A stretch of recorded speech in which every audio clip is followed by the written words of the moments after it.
years. From all around the world, Top lawmakers are working to come up with a budget we bring you the stories. to raise the amount of money that our country can. We capture the details. Sweet Melodies News. We've got it all covered. Thank you very much. Thank you.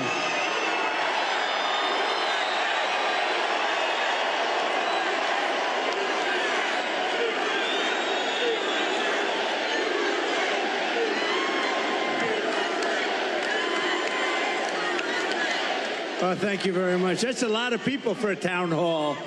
Nobody's ever seen a town hall like this. You know, a town hall is supposed to have about 300 people. You have about 8,000 people here.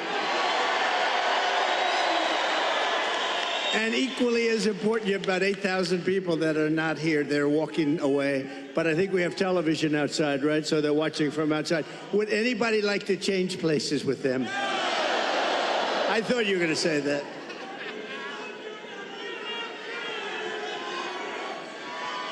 Thank you, everybody. Hello, Sarah. Mr. President, nobody's ever seen anything like it. Well, it's been a great experience. It's a dangerous business, however, being president. It's a little bit dangerous. It's, you know, they think race car driving is dangerous. No. They think bull riding, that's pretty scary, right? No. This is a dangerous business, and we have to keep it safe. Mr. President, I don't think there's a person, certainly in this room tonight, and probably anywhere in the country, that doesn't remember exactly where they were on July 13th, that Saturday, when a horrific thing happened, an attack not just on you, but what I see as an attack on our entire country. They have...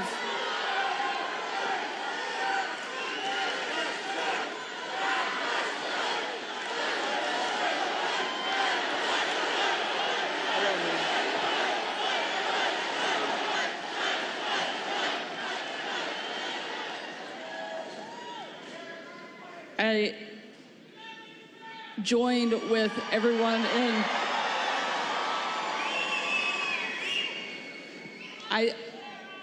We know that you were tough. We saw it every day on the campaign. We saw it when you were president. But I don't think anybody was prepared for what we saw that day. And now it's happened not once, but twice.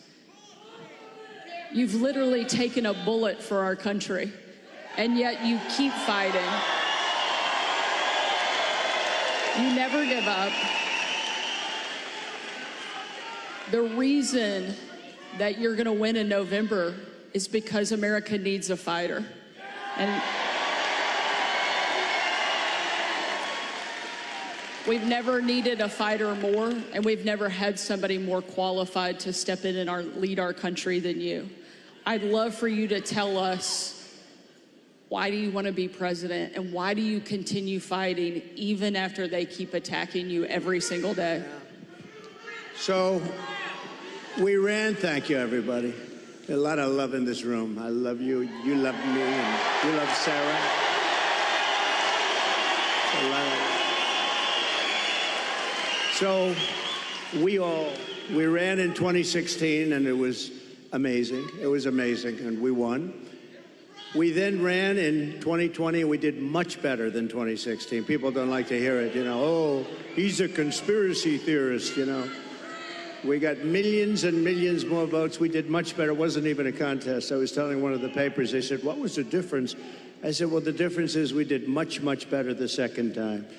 But we had a lot of things happen. We know what those things are. So what difference? Because now in like 48 days or whatever it might be, we're going to do something that will I don't think it's going to shock the world, actually. I think the world is going to be maybe prepared already. In Europe, they want it to happen.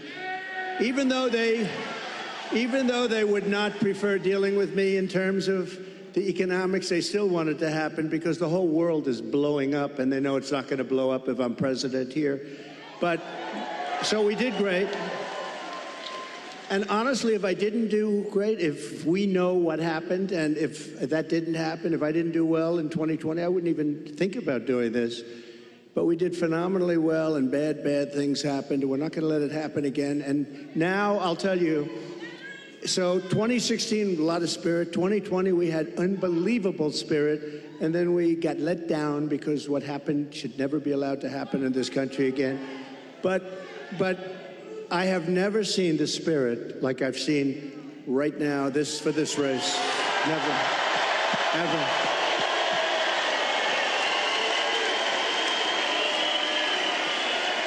I've never seen anything like it. Never seen anything like it.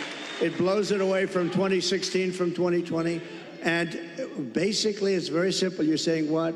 We're going to seal the border immediately. We're going to drill, baby, drill. You know, we're going to drill at a level. We're going to bring your energy prices down. We're going to try and get rid of a lot of that big lump of inflation that this administration has given us.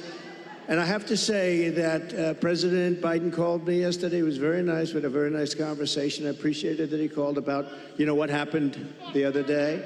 And he says, he's committed. He's committed. No, and today, a little while ago, I got a very nice call from Kamala. No, it was very nice. It was very nice. It was very, very nice, and we appreciate that. But we have to take back our country. We have to win. We're going to win, and we're going to make America great again. That's all there is to it. Very simple, right?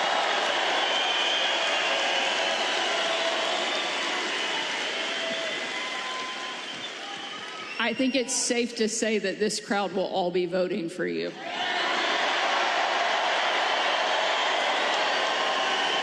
You know, when I think of this state, it's so sad. Years ago, I was given, thank you very much, but years ago I was given an award as like Man of the Year or something from an area that nobody knew, and the press said, oh, it never happened. Well, then it did happen. They found out where it was, but it was like 15 years ago.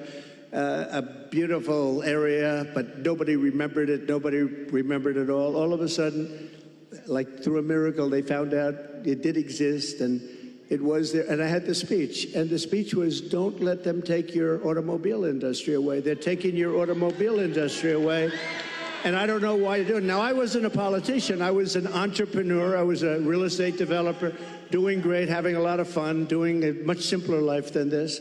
Who would think that a developer's life is simple, but it's a lot simpler than this. But I said, don't let them do that, because here I am in Michigan, and I was getting an award, and I'm making a speech. I'm saying, what am I going to say? But I just watched Common Sense. I saw them leaving for Mexico, leaving for China.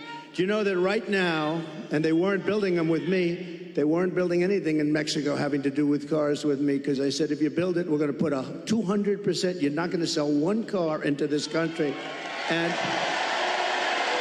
But right now, they're building some of the largest auto plants anywhere in the world ever built. I have a friend that does that for a living, very good at it. He's the best, I think. And he's actually a contributor, a supporter, but he builds the plants. And I say, you know, I'd like to go see a plant, a really great auto plant. You know, it's amazing technology, amazing what they do, really incredible, the amount of automobiles they can produce and the size of these things. I'd like to see a real modern plant. And he's the one that does them. And I said, so where would we go? I was hoping he'd say Detroit or someplace up here. But anywhere in this country, I'll take anywhere in this country, right? So will you, my greatest guy right over here. Stand up, will you, please? He's such a great guy. Oh, hi, everybody. We're going to bring him back. We're going to bring him back. We're not just going to keep, you know, you're losing your jobs, the whole thing, but just, so they're building. So I said, where would I go? And let's go take a look at a beauty. He said, well, we'll have to go to Mexico. I said, wait a minute, I'm not interested. No, I want to know here. He said, here we don't build top of the line. We build smaller plants. We build, we just, you know, there's just not that kind of a thing. And I said, isn't it sad? He feels that too. You know, he's a United States guy. But he said, if you want to see the big ones, you're going to have to go to Mexico. They're owned and built by China in Mexico, and there are a number of them going up right now, and they think They're going to make their cars there, and they're going to sell them across our line, and we're going to take them, and we're not going to charge them tax. We're going to charge them, I'm telling you right now, I'm putting a 200% tariff on, which means they're unsellable. Unsellable in the United States. And then you wonder why it gets shot at, right? You know, only consequential presidents get shot at. When I say something like that, you have countries saying, this guy, but what can you do? You have to do what you have to do, right? We have to be brave, otherwise we're not going to have a country left. So what's happening is they're building these massive auto plants, and they think they're going to make tens of thousands of automobiles and sell them in here. No tax, no nothing. It's not going to happen.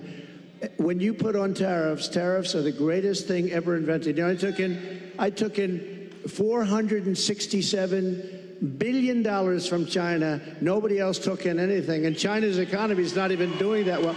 And Biden, you know, they have not been able, and Kamala, they have not been able to take those tariffs off because there's so much money. And frankly, if they did take them off, this country would be flooded with Chinese cars. You don't have the Chinese cars. We put a pretty good tariff on. It was going to be lifted at some point. Then we had COVID. We did a tremendous job in COVID. We gave you a stock market that was higher than just prior to COVID coming in. And we did a great job. We never got credit. We got credit for the best economy maybe ever. We got credit for having defeated ISIS and having rebuilt our military. We shouldn't have given, Sarah, we shouldn't have given $85 billion worth of equipment to the Taliban, to Afghanistan. I think the most embarrassing moment in the history of our country. That whole thing was the most. When we were leaving with me. I was the one that got it down to the right number. We were going to keep the big air base, which is exactly 1 hour away from where China makes its nuclear weapons. Think of that, 1 hour away. And we gave it up. We just gave it up. One of the biggest, one of the most, we spent billions and billions of dollars many years ago. The runways can hold more weight than any runway ever built. Think of that. They're, I think, 19,000 feet long, which is, you know, 3 times what a normal runway would be. It's called Bagram. And we were going to keep that because of China, not because of Afghanistan, 1 hour away from where they make their nuclear weapons. So that was a good one. We left, and the way we got out was so embarrassing. And because of that, first of all, 13 dead soldiers. I've gotten to know their families. They're incredible families, but they'll never be the same. Many badly injured, you know. Sarah, nobody ever talks about the soldiers that are badly injured. They talk about 13 dead, and we always have to say that, number one, and great families. But nobody ever mentions the fact that some of the soldiers were hurt so badly, the arms, the legs, the face, like obliteration. We left American citizens behind, and they're not too happy, I can imagine, but if they're living. And we also gave them $85 billion worth of the best military equipment, all beautiful, brand new, between the goggles and the planes and the armor-plated cars. We gave them armor-plated trucks and cars and vehicles and so much. And they're one of the largest sellers now today of military equipment in the world. They're selling this stuff. 777,000 rifles and guns. Think of that. How do you have that anyway? Who would put that? We have 71,000 trucks and cars, and again, many of them armor-plated. So what happened is when Russia looked at that, they said, we're going to invade. We're going to go into Ukraine. If that didn't happen, I don't think, and I guarantee you, if the election were a straight election, we won that election, we should have won that election, everybody knew we won the election, they would have never attacked. Putin never would have attacked, but the oil prices got driven up at $100 a barrel. He made money. He's the only guy who fought a war, and you make money fighting a war, but it got driven up because of their bad energy policies. But when he saw that, and you wouldn't have had, think of this, you wouldn't have had, how different would the world be?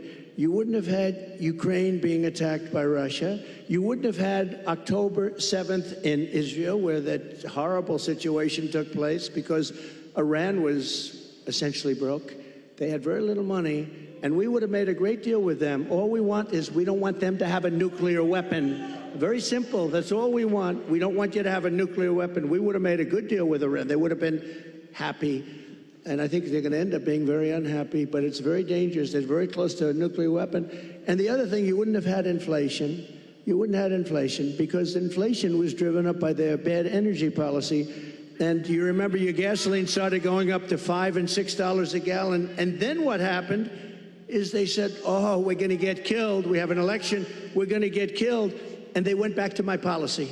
So they went back to the same. What they don't, and they say, we produce the same amount as Trump. Well, they went right back to my policy, or you would have been buying, you would have had $25 a gallon gasoline. So they went back. What they don't say is, though, I would have been producing 4 times as much. And I took us from third into first place by a lot. But we have more liquid gold under our feet than any other country in the world, including Saudi Arabia, including Russia. And we would have been so dominant in energy. We would have, you know, we didn't need any energy from anybody. We didn't have to protect any other countries in order to get their oil, which we've done for many years in the Middle East. We were energy independent. Sounds so beautiful to say it. We were energy independent. We were soon going to be energy dominant, and we would have been now having so much money coming out of the energy. We just have the best. We have Bagram in Alaska. They say it might be as big, might be bigger than all of Saudi Arabia. I got it approved. Ronald Reagan couldn't do it. Nobody could do it. I got it done. In their first week, they terminated it. Check that one out. Bagram. Check that one out. Think about this. Between Bagram, between you go to Anwar, you take a look at the kind of things that we've given up. We should have that air base. We should have that oil. We would have had a whole different country. But to give up Anwar, to give up the biggest air base, military air base in the world, and they left it in the dark of night with the lights on, and they did leave the dogs behind. There are a lot of people, they say, what about the dogs? They left the dogs behind. But we would have been a much different country right now. But we're going to get it back, and I promise you we're going to get it back with guys like this and people like that. And, Sarah, just one thing, because this is the world's longest answer to an otherwise simple question, but the difference is I give an answer that's productive as opposed to an answer that is not very productive, right? Like in the debate. But just to end this, we are going to, for Michigan, because we want to be a little bit Michigan-centric. You used to be the capital of the world in cars. Today, you're an afterthought in cars. And I don't know the head of your union. I've never met the gentleman, Sean. I've never met him. But what he's done to your union and what he's done by agreeing to allow this country to say we're going all electric, which at some point they're going to end up taking back that mandate because that mandate is insane. They want to go all electric basically by 2030. And for him, think of this, for him to do that, just real fast, you're right now at 25% of where you used to be and heading south because the electric cars are all going to be made in China and Mexico, but they're all going to be made basically in China. We are going to bring so many auto plants into our country. You're going to be as big or bigger than you were 50 years ago because they won't be able, if they're not willing to build a plant, we don't want their product. And that's enough. That's all I wanted.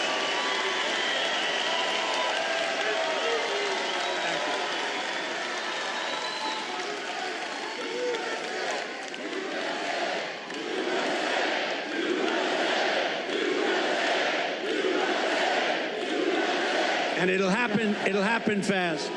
It'll happen very fast. I think it's safe to say that Michigan is happy that you're going to be president again.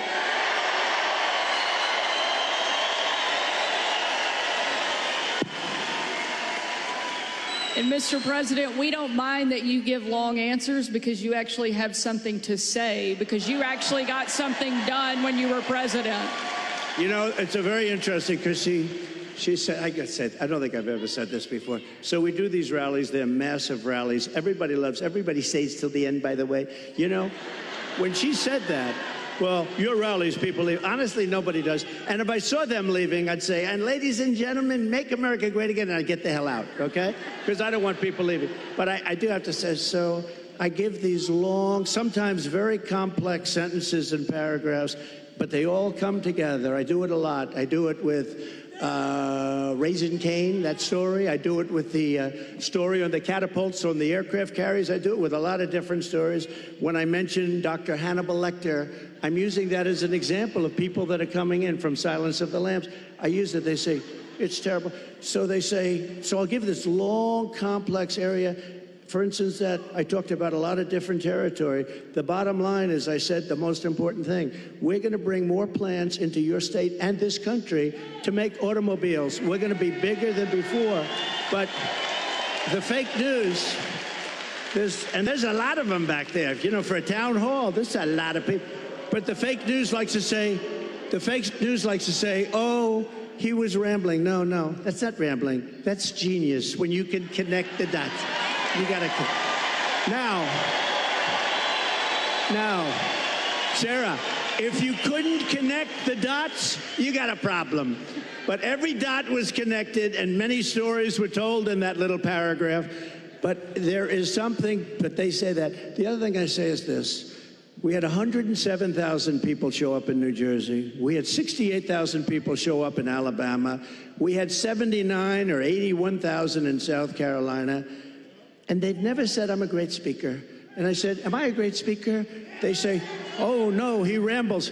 What the hell are all you people showing up for if I ramble? You don't want to show up for a rambler. So anyway, thank you very much. Mr. President, no one has done more to fight for the American worker than you, to bring back jobs and manufacturing to this country. Tonight, there's obviously a lot of people that really care about the auto industry here. And tonight we have a question from one of the auto workers, Isaiah, here in the audience that would like to ask a question. Good. Sure. Where's Isaiah?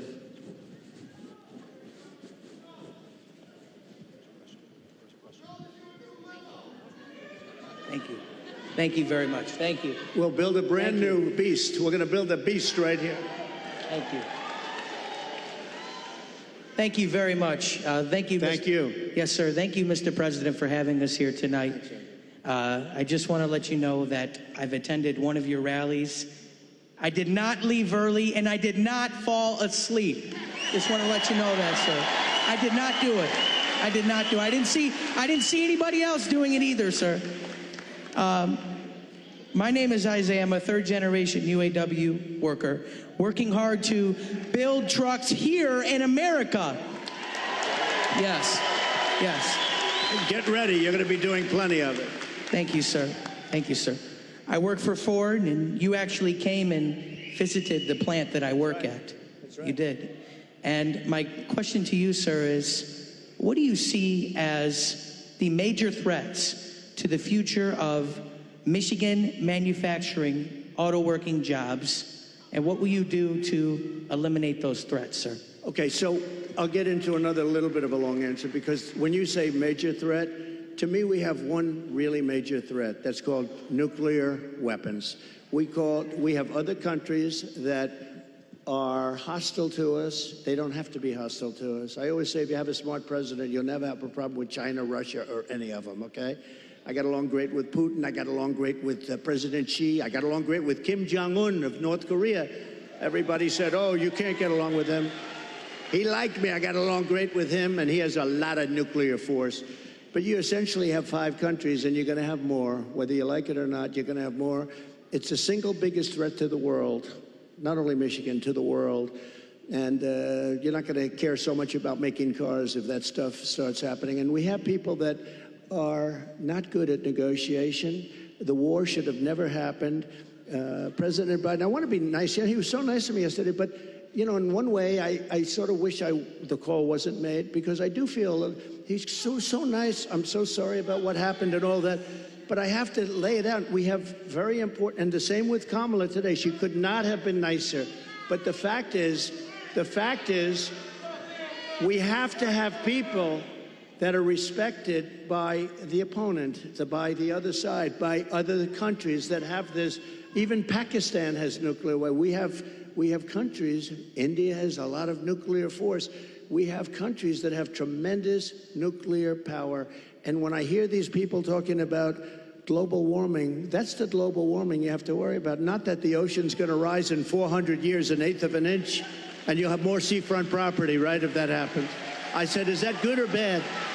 I said, isn't that a good thing? If I have a little property on the ocean, I have a little bit more property. I have a little bit more ocean. But the fact is that it's a tremendous problem. And we are closer to World War III today than we've ever been. And the difference is, and I say this a lot, this isn't army tanks going back and forth and shooting at each other. This is obliteration. The power of these weapons, and I'm the one that revived it, and I hated to do it, but, you know, we had stuff that was 48 years old. They didn't even know if it worked. We have incredible stuff. So does Russia. China has much less, but they're going to catch up over 4 or 5 years. It's the single biggest threat by far to civilization, and nobody talks about it. They talk about global warming. Used to be, remember? Used to be global warming. You know, they changed the name. You know why? Because the planet's getting cooler now. So now what they call it is climate change, because that covers everything. See, climate change, if it gets hot, cool, you know, these people, I don't know if they're for real, but if they're not, they're covered by the words climate change. If it gets cooler, that's good. If it gets hotter, that's good. Global warming wasn't working so well. But the single biggest threat, okay, now let's assume we have a really smart president, and that's not going to be a threat because we have a lot of power. Doing business with China is a good thing, but you have to have a fair deal. Doing business with Russia, they have so much in terms of minerals and things. The size of their land mass is like 4 times bigger than the United States. The minerals and things they have, we can do great business, and you keep everybody happy. You can solve that problem. But let's talk about the local problem. The local problem is that you have countries stealing your business. Mexico is a very big one. Mexico, this year, we have a deficit with Mexico of $250 billion. Think of this. With Mexico, little Mexico, you think of it as a little innocent place. We're losing our ass to Mexico. China, you don't even have to talk about. We have over $1 trillion this year. I was charging them numbers that were unbelievable, and now he's just totally given up the ghost. And we're going to lose $1 trillion in deficits to China. $1 trillion. That's not sustainable. We're going to turn it all around, and we're going to do it through taxation and tariffs. It will be done in 24 hours, and it'll change the whole planet. Just so you know, Sarah, China became powerful because they charge. They don't call them tariffs. They call it a tax. They don't call it tariffs. The word tariff is a beautiful word to me, but to a lot of people that don't understand, it's not a beautiful word because you have a lot of people that are paid off by these countries. They're taking care of these countries, and they don't care about destroying the United States. They want millions of dollars in fees and consultation, but we will, literally in a period of 24 hours, we can change the whole trading of the whole world. They've taken advantage of our country for years. I stopped it. I stopped so much of it. And then we had a focus on COVID, which a lot of people said was put in there for a reason. You know, it came out of the Wuhan lab, which I said right from the beginning, all of you know. It didn't come out of a cave, they said a cave. It didn't come from France, they blamed France, they blamed, I call it the China virus because I like to be accurate, you know? They call it the Spanish flu, they call it all different names when something comes from a country, except for China, we have to call it COVID. What the hell does COVID mean? The China virus. And a lot of people think they did that because they were not happy with me as president. I actually had a great relationship with President Xi, and in his own way, he probably liked me the most, but maybe or maybe not. I saw that Putin the other day endorsed Kamala, and you have to understand, these are major chess players. So when he endorses Kamala, he may say, well, I did that because I love you, and it's better to be doing it. So who knows? But he endorsed Kamala, which is a little unusual. I was watching, I said, that's interesting. I think that's a good thing, isn't it? It really is. But look, we have to turn it around, and we can. we're going to have a reciprocal trade tax. We're going to have so if China charges 152%, which they do in a car, if we sell a car made here into China, which you don't do because the tax is too high, they say to all your companies and to others, and to Elon Musk, who gave us, he is a great guy. He gave me the strongest endorsement, and he's a really wonderful guy. But they say to him, we don't want your car unless you build your plant in China. And there's nothing wrong with saying that. That's smart people say that. We haven't said it for many years. I said it. We have a lot of plants going up with Apple and other things. I said, you got to build plants. You don't build plants here, we're going to put the tariffs on your products coming in from China. So we can do it quickly, but we're going to have what's called the Reciprocal Trade Act. Now, I dealt with a senator, a very good senator, actually, but he knows nothing about trade. I said, here's what I want to do, Senator. I want to take the reciprocal trade. If they charge us 100%, we charge them 100%. He said, you mean they charge us, we charge them? You got me. How simple could it be? It was sort of cool because he doesn't care. He's a senator, doesn't care about trade, but you know. So we're going to call it the Trump Reciprocal Trade Act, or I'll leave the name Trump off as long as we do it. So when India, which is a very big abuser, he happens to be coming to meet me next week, and Modi, he's fantastic. I mean, fantastic man. A lot of these leaders are fantastic. You have to understand one thing. They're 100%. These people are the sharpest people. They're not a little bit backward. They are at the top. You know the expression, they're at the top of their game, and they use it against us.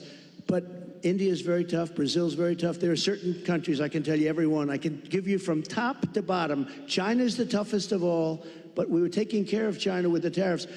So we're going to do a reciprocal trade. If anybody charges us 10 cents, if they charge us $2, if they charge us 100%, 250, we charge them the same thing. And you know what's going to happen? Everything's going to disappear, and we're going to end up having free trade again.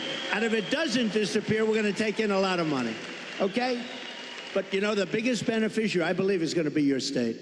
And I won't say that to other states, I promise. About your state, you are going to have plants built at a level that you haven't seen in 50 years, okay? Great question. Thank you. Thank you. Mr. President, one of the other things I think that you did that helped protect the American worker as much as anything else, and also make our country and our communities safer, was you actually did something about the border. Just this month, there was a woman in my home state of Arkansas who was killed by an illegal immigrant who was drunk driving, that was deported during your administration and came back under this administration because they have failed to protect our country. It's one of the great threats that we face that you actually did something about. A lot. Tell us what you will do on day one to help protect our country. So we're going to be, day one, we're doing two things. Closing the border and baby drill. Two things. We're going to get down the prices.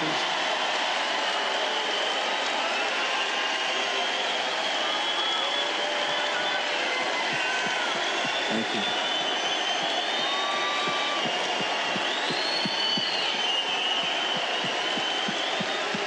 Nice people. I like this crowd. I like this crowd. No, you know what? You're smart people. So, Sarah, thank you.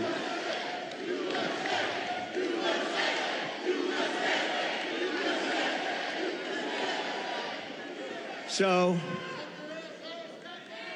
over the last couple of years, I've been talking about the border. I got elected in 2016 because of the border. But that border was peanuts compared to what this border is. That border was like a safe border compared. And I did it. I did a great job. And it also includes drugs, came to much lower. Look, unless you have the death penalty for drug dealers, you'll never get rid of the drug problem. Put that through your head, okay? Put that through your head. And I don't know if our country's ready for it. When I was with President Xi, and again, until COVID, I had a great relationship. Once that happened, I really didn't want a relationship because $60 trillion, millions of dead people all over the world. I was not exactly thrilled with him. But before that, I had a great relationship. And I said, do you have a drug problem? No, no, no, we have no drug problem. Oh, how come? Death penalty, immediate. I said, what does that mean, immediate? Immediate, we have what's called a quick trial. You know what a quick trial is? Like in one day, the trial is over. Over here, it'll be 25 years. They'll get some nice liberal lawyer and he'll have it tied up for 25 years. The guy dies of old age. So, but they have a death penalty. In Singapore, they have a death penalty. In a lot of countries, they have a death penalty. You sell drugs because the average drug dealer kills during his or her life 500 people. The average one. The big ones, much more. But when you hear that, you know, when people start to hear that, and I set up blue ribbon committees, I put, you know, nice people, dilettantes from New York and from Los Angeles, people that know nothing about drugs, and they're dealing with very smart people. These dealers are smart as hell, they're tough as hell, and they make a fortune. They make a fortune. And if you don't have the death penalty for drug dealers, you're just wasting your time. Now, we can keep it down, and we can do better than we're doing now, and a lot better than we're doing now, because what's happening now is out of control. But we had the lowest human trafficking, mostly in women, I hate to say, mostly in women, but we had the lowest human trafficking in 32 years. You know my favorite chart, the chart I put down. When I look to the right, that'll be my all-time favorite chart in history. That was basically a chart showing what a good job I did on immigration. But even if it showed I did a bad job on immigration, it will be my all-time favorite chart, because I wouldn't be here right now if I didn't look over. Let me see that chart. That was not good. My all-time favorite chart. Blue, yellow, red. It was beautiful. Oh, there it is. There it is. There, that was good. These guys are very good back. I didn't expect. That's a good. You know, the interesting thing, it's always on my left. It's at rallies. It's always on my list. I only do it about 15, maybe 20% of the time, so I don't do it much. And it's always at the end of a speech. But it's always here. For some reason, they dropped it here. It was at the beginning of the speech, the very beginning couple of sentences. And I turned like a deer bolting, I guess, right? They say good hunters say this. Every once in a while, a deer will bolt prior to the shot. And I don't know, I guess mine was a form of, but I turned around to look at it. It was right here, behind me, actually. And my head was at a perfect angle. It got me. But if you got to be hit, that's the best place. Although it's blood. The doctor, I said, how come so much blood? He said, the ear bleeds more than it. I said, I'll take it. I'll take it. But it was an amazing thing. And I have to say, because I have to, while we're on the subject, because people do like to talk about it.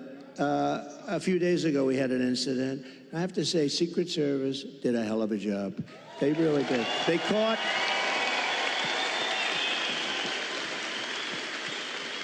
one of the gentlemen one of the agents was walking a couple of holes in front, and he saw a rifle, AK-47. That's serious stuff, right? You know more about that. My sons know more about this stuff. But AK-47, that's a bad one. The other one was an AR-15. This was an AK-47. And he saw the barrel of the gun coming out from a bush. Can you believe it? This guy was all set. He was all set to do his number. And there was no talk. He didn't say, hello, what are you doing here, please? And he ends up getting shot himself. He took his gun, started shooting him. And this guy ran. No, great job. I don't know if he's, where is he? Not here, right? This guy, these guys do a great job. Now, they do need more people, and they've been complaining about that for a long time, but he did a great job. But you want to know another sort of a miracle? So the guy is now running for his life, and he's got a car a block away or whatever. And a woman, this is a woman, not a man, a woman, see? Women are smarter than men. I hate to say. How does that sound? Our great First Lady is very happy now. Let me just tell you, think of this. Who would do this? I actually asked, I was with the sheriff this morning, I was with a couple of people from Secret Service, who would do this? So you now have a man running, not with a gun, he dropped the gun, we found the gun, but he was gone. And a woman driving in a car saw a man on the street, pretty busy street, running, and she followed him. And he got into the car, and she stopped because she thought he was trouble. He looked different. he, like trouble, she followed him, it wasn't very far, and parked the car behind his car and started taking pictures of his license plate. Now think of it. And Sarah, think of it. No, seriously, who would do that? It's The women. not from good or bad, not from, strength or heroism. No, just you see somebody running. I see people running all the time, and you don't follow. She saw something in this guy that was bad. She may have heard maybe gunshots, because there were four gunshots. Actually, the shots, he never got off a shot. The shots were from Secret Service. But think of it, who would do this? If you took 1,000 of these incidents, would even one person have done it? This woman was, I haven't met her, but I'd like to meet her. I'm going to meet her, I hope. But think of this. She goes in, she takes pictures of the plate, and then she sends the pictures into the sheriff's office. And the sheriffs are saying, wow, this is pretty amazing. And they were able to get this guy within 10 minutes. They had a high-speed chase on the highway. They got him. Otherwise, we'd probably have an AK-47. They had the camera. He had the whole thing. He was a sophisticated guy. He even had the serial number taken off the rifle, the gun. But think of this. So we'd have all the stuff. But I'd be walking around saying, I wonder where this guy is. Is he in this audience? We would have a maniac out there. This woman was unbelievable. Because I actually asked the sheriff, if it happened 1,000 times, would anybody have done that? He said, maybe, but not much, not much. So she did she was really amazing, amazing job. Well, we're glad she did. I think there are a couple takeaways there. One, the women of this country love Donald Trump and are going to make sure we do our part.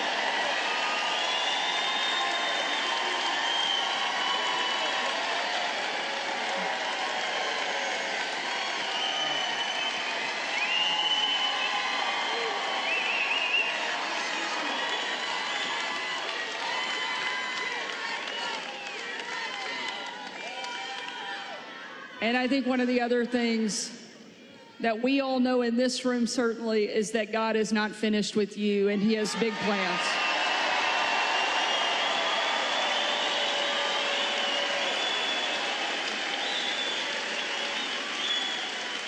Sarah, I just want to say one thing. So when I heard about this tonight, I said, so where am I speaking? Michigan, good. I like Michigan. I want to talk about cars. I love talking about the cars because it's so simple. It's so ridiculous that this is happening. You don't want the electric car. You do want electric cars, 7%, 8%. Elon makes a great product. But you know what? And I've driven. His car is incredible. Other cars are incredible. But you have a little thing. But you want to have gasoline-propelled cars. You want to have hybrids. You want to have all sorts. They say a new one is going to be hydrogen. Who the hell knows? They said it has a slight problem. It blows up. And if you're in the car, that could be a little problem. But you want to be able to have whatever it is, whatever the market is and all that stuff. But they said, sir, you're having a town hall tonight. And I said, a town hall? What the hell? They want a rally. They don't want a town hall. Town hall? And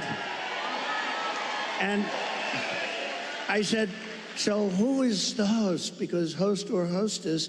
And they said, Sarah Huckabee Sanders. And I said, oh, that's good. I like that. But I figured, Sarah, I love these rallies. You go and you say, we will make America great. Everyone's going crazy. We had one the other night. But you know what? Can I be honest? This was more fun than a rally today. This was fun. This was good, right? This was very good. We're going to take another question from the audience. Maybe the only job in the country harder than being president of the United States is being a mom, especially under this administration, because they're making everything harder. And tonight we have a mom here in the audience, Barbara, that's behind us, that has a question for you. Hi, Barbara. Hello back there.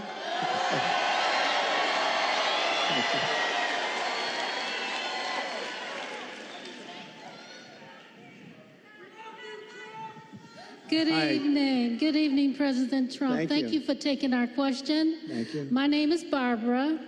I'm a mom of 3, a grandmother of 7, and 3 great-grands, a registered nurse, retired nurse. So I know the cost that goes into raising children and running a household. Yeah. People just can't survive now. How are you going to bring down the cost of food and groceries? Good. Very good. Thank you.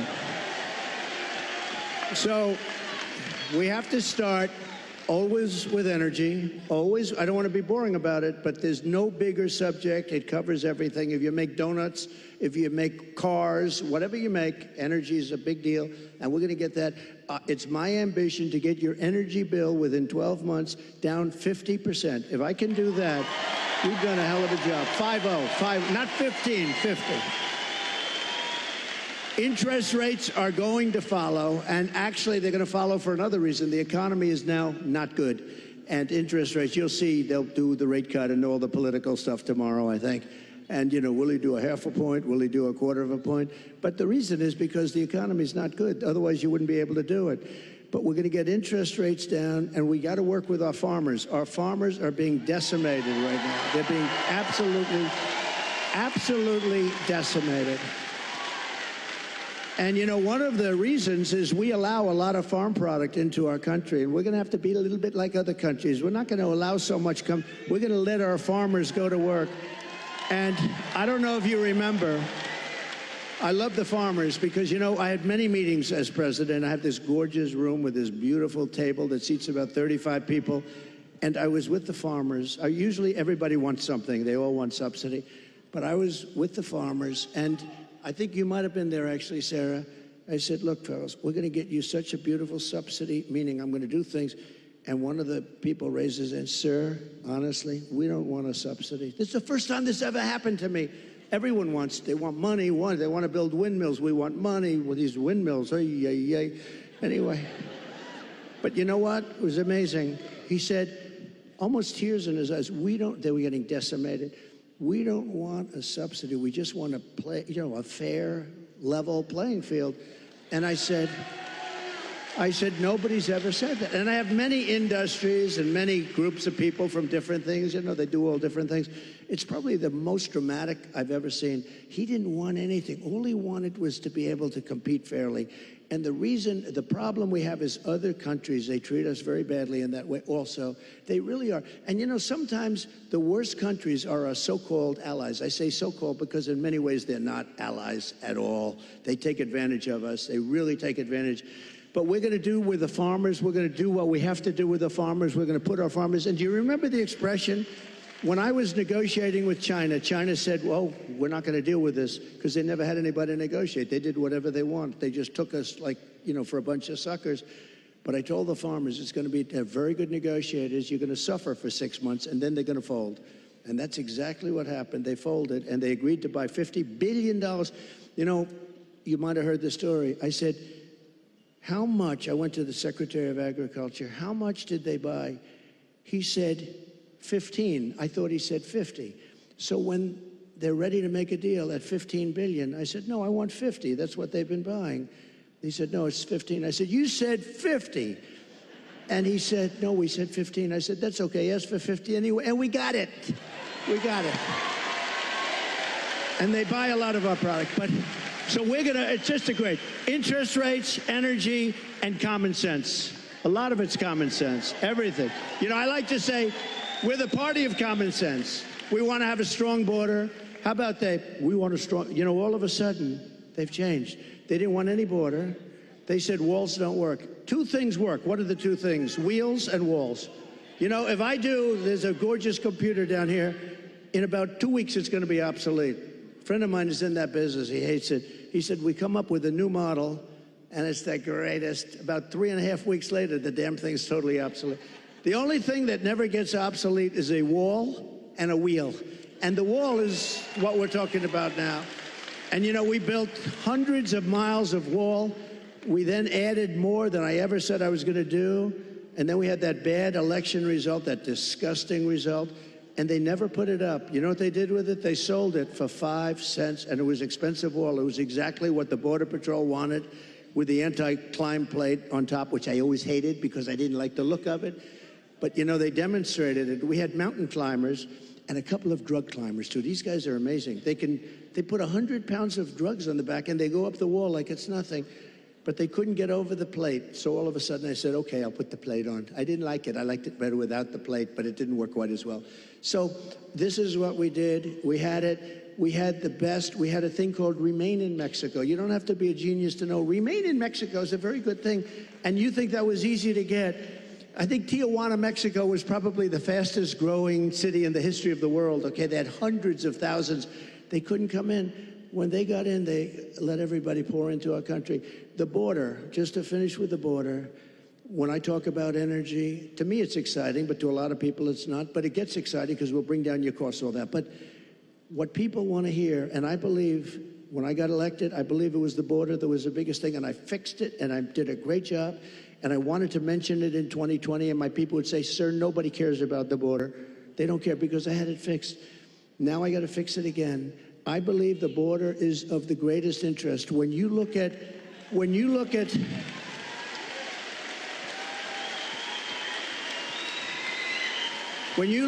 happening in Aurora, okay? Take a look at Aurora. When you look at what's happening in Ohio, the great state of Ohio, I love it. I'm way the hell up. I wish I was up 18 points in your state, but we are up. We are up. I think when people hear what I have to say, I don't know how you can possibly lose it. I'll tell you this, and I'll say this for Michigan. If I don't win, you will have no auto industry within 2 to 3 years. It'll all be gone. And I know you got a little bit of an increase. It doesn't mean that's the small stuff because it's just a temporary thing, because you will not have any manufacturing plants. China's going to take over all of your business because of the electric car. And because they have the material, we don't. What we have is a thing called gasoline. We have gasoline. We have so much gasoline, we don't know what to do. They don't have gasoline. So why are we making a product that they dominate? They're going to dominate. You will not have a car industry left, not even a little bit of a car industry. So, and you're going to have electric cars, but you're going to have 7%, you're going to have 9%, whatever it may be, and maybe someday the technology becomes so good that you can do more. I mean, you know, it's fine. But right now, the battery technology isn't there for long term. I always say, I love the electric car, but they don't go far enough, and they don't do well. You know, in Iowa, it was 20 degrees below zero when we had our great success in Iowa. We had a great, and there were cars all over the place. I said, what's wrong with those cars? They don't work well in cold, and they don't work very well in heat. But Elon's going to figure it out because he's great. He gave me the greatest endorsement. He figures everything out. Right now he's got other things to think. He's got to get a rocket up to get those 2 people out of there. I said, Elon, let's get going. No, they're relying on Elon to get the 2 people. Who would like to be up there right now saying we're coming back home maybe in February? So that was not so good. But Elon will solve the problem. He's great, great guy. And he loves this state, and he loves your whole, everything you're doing here. And he's done a fantastic job. He really has. And if he didn't endorse me, I would not be saying that, okay? I wouldn't be saying that. Thank you. We've got time, I think, for just one more question. When you were president, you built one of the strongest economies our country's ever seen. One of the ways you did that was by passing the largest tax cut in American history. We have a question from Willie who wants to ask you something about taxes and what you're going to do. Good evening, Hi, Willie. future President Trump. I'm a local contractor in this town. He's a cool-looking guy, too. He's better looking than you. I'm a local contractor in this town, and I live here my whole life. And I'm going to tell you, I'm kind of concerned about crucial Kamala's tax increase. Can you outline for the people what you plan on doing about taxes? Great. It's a great question. Look, she's going to double up your taxes. She wants to terminate the Trump tax cut. Just that is going to lift up your taxes by 44%. Just that one move. And remember, I have it so that, like, if you're a farmer or a small businessman, you have no inheritance tax. They're going to give that up. They're going to give everything. You know, a lot of people don't realize, a lot of people didn't talk about it, but if you have a small business, if you have a farm someplace, a lot of farmers, they have beautiful land, but they don't have the cash, and they leave it to their children, and they're so proud of their children, and the children end up going bankrupt because they have to borrow money to pay off the estate tax. There is no estate tax, and that's something that nobody even talks about, but that's saved a lot of families from having to sell their farm or losing their farm. But she's got one thing that's incredible, an unrealized capital gain tax. That will drive every business out of the United States. So what that is I don't know how they can possibly administer. The only ones that are going to make money are appraisers and accountants. So they're taking a business, might have not a lot of money, but it might have great land, and they're valuing it, and what was it this year compared to next year? You got to put down a value, and then you got to go out and you have to pay tax, even though you haven't sold anything. It's the craziest thing I've ever heard, and I don't know how any rich person or any person that's in business can even think of supporting her. It's the craziest thing I've ever heard. So, and they're going to raise the capital gains tax, Willie, a lot. Now, as far as regular, people are going to have to pay a lot more tax. Your taxes, she said, 70 to 80%. Some people will pay 70, 80%. You have to understand, a lot of these people are international business people. A lot of these companies are international. They don't care if they're here or someplace else.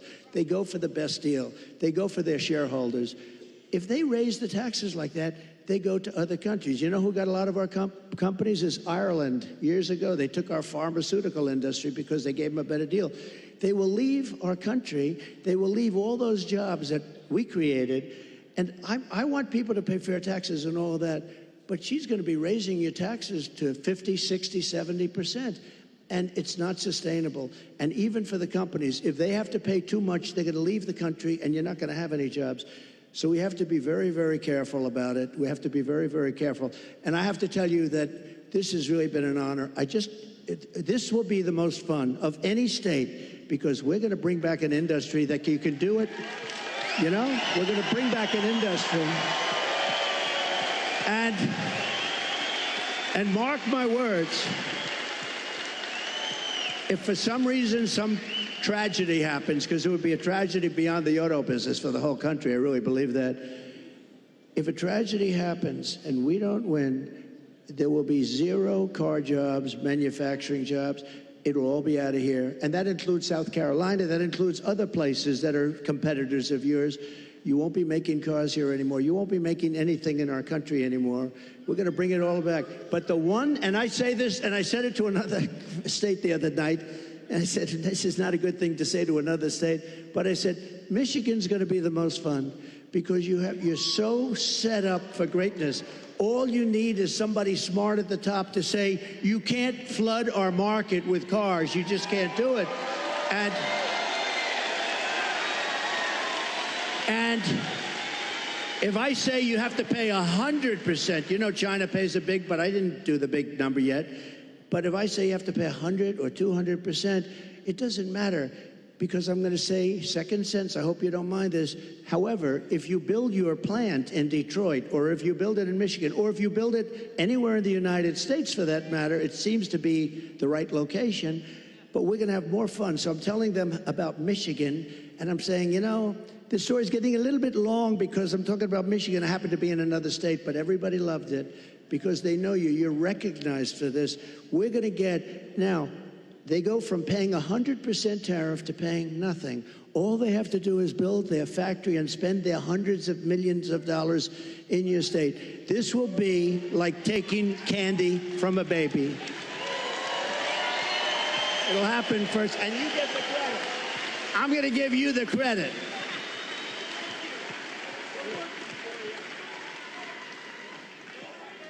Well, I don't think there's any question that America was better off under Donald Trump.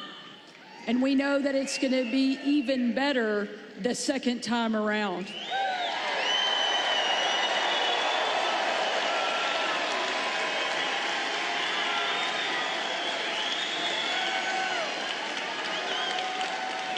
Before tonight, I knew you were going to win the presidency. I had no doubt. Arkansas is going to come in huge. But now I know you're going to win Michigan by epic margin.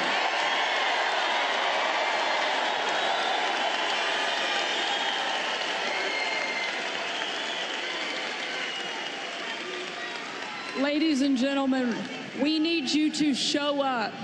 We need you to vote, because the future of my kids, your kids, our grandkids depends on whether or not Donald Trump goes back into the White House. And I know you're not going to let us down.